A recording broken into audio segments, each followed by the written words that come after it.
Bankası tarafından desteklenen bu Erasmus Plus gençlik katılımı projesi, ülkemizin afetlere karşı daha dirençli hale gelmesine, gençlerin perspektifinden yenilikçi çözümler üretmeyi amaçlamaktadır.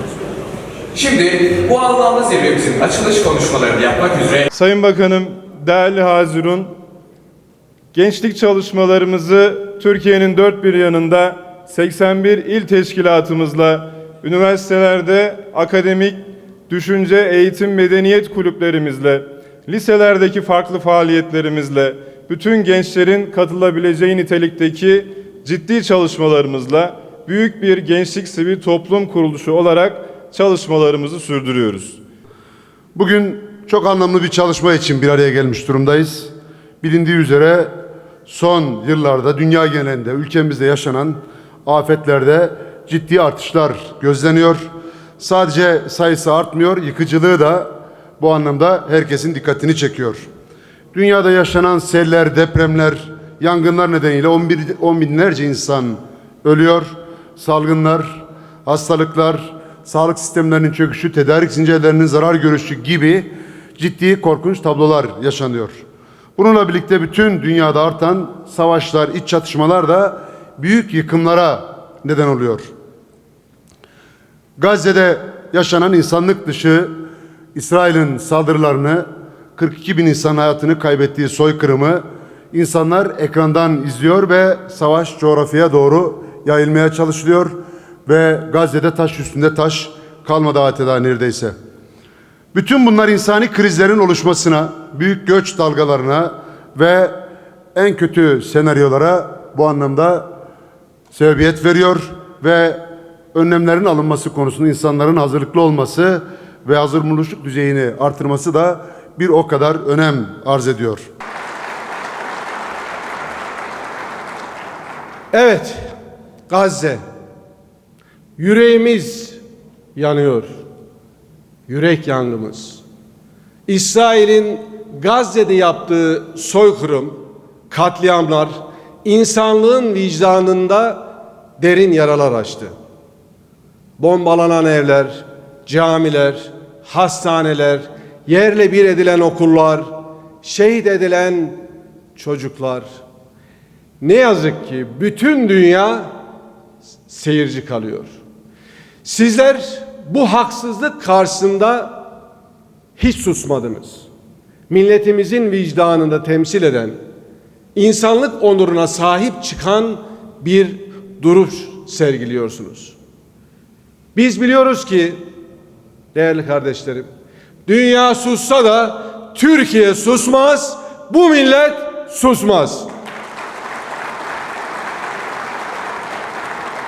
Değerli kardeşlerim, medeniyetimizi güçlü kılan, cihan şumul bir devlet olmamızı sağlayan en önemli hususlardan biri hiç şüphesiz dayanışma kültürümüzdür.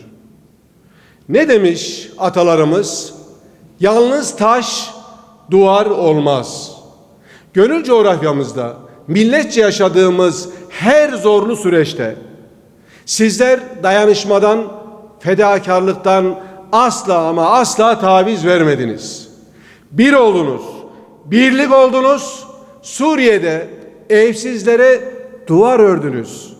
Zulmün karşısında duvar oldunuz. Buna biz bizzat şahidiz. Ne diyordu merhum Akif İnan dizesinde? Türkümüz dünyayı kardeş bilenlerindir. Gökleri insanın ortak tarlası. İşte bu mirasa bugün sahip çıkıldığını hamdolsun görüyoruz. Değerli kardeşlerim, bugün burada bir araya gelmemizin amacı olan afete hazır Türkiye, gençlerimizin gözünden afet politikaları projesi ülkemiz için büyük önem taşımaktadır. Gençlerimizin bu alandaki duyarlılığını artırmak, geleceğimiz adına son derece önemlidir. Türkiye, kabul edelim, bir afet ülkesidir. Bu gerçeklikten hareketle afetlere karşı her zaman hazırlıklı olmak zorundayız. Gençlerimiz bu süreçte önemli bir rol üstlenmişlerdir.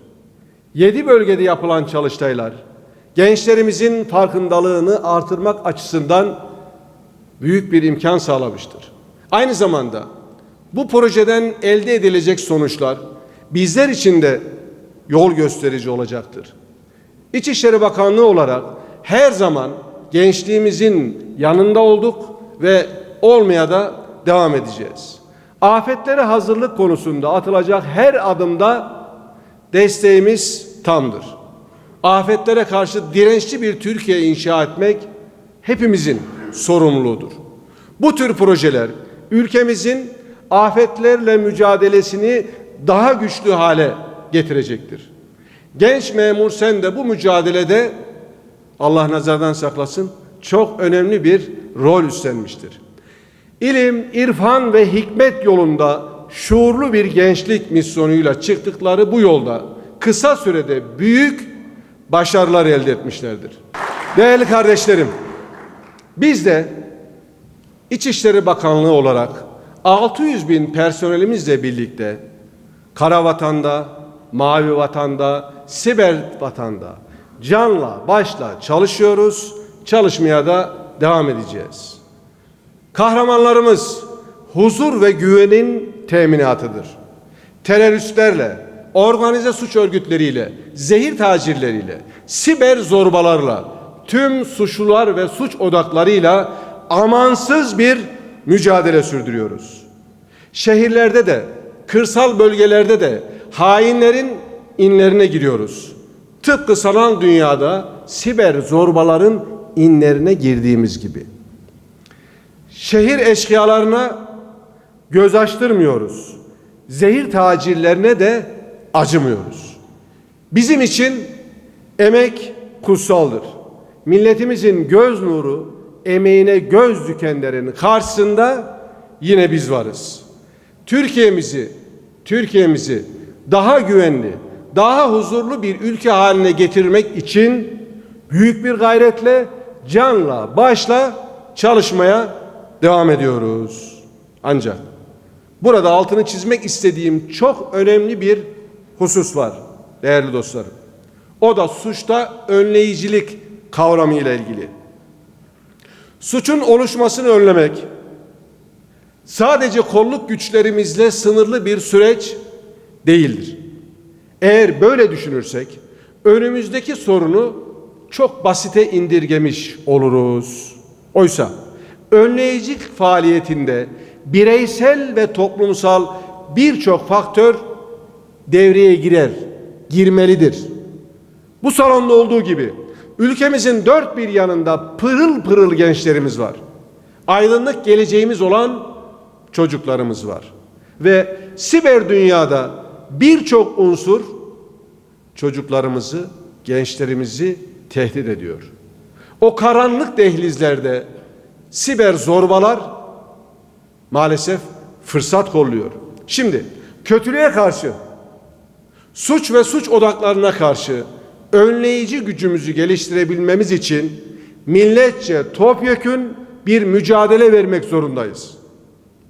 Güvenlik güçlerimizle, evet İçişleri ailesiyle, kolluğumuzla, sivil toplum kuruluşlarımızla, sizlerle, üniversitelerimizle, medyamızla, kanaat önderlerimizle, okullarımızla, ailelerimizle topyekün bir mücadeleden söz ediyorum. Ne diyoruz? Bizim terör örgütlerine, zehir tacirlerine, sapkın akımlara kaptıracak, feda edecek tek bir çocuğumuz, gencimiz, insanımız yoktur.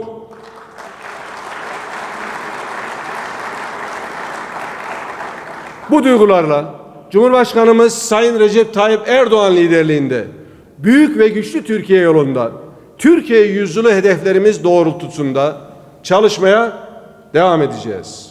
Afetlere karşı hazırlıklı bir Türkiye inşa etme hedefimizden asla vazgeçmeyeceğiz. Memur Sene bu vizyonun en önemli destekçilerinden biri olduğu için Genel Başkanımız Sayın Ali Yalçın kardeşime huzurlarınızda bir kez daha teşekkür ediyorum.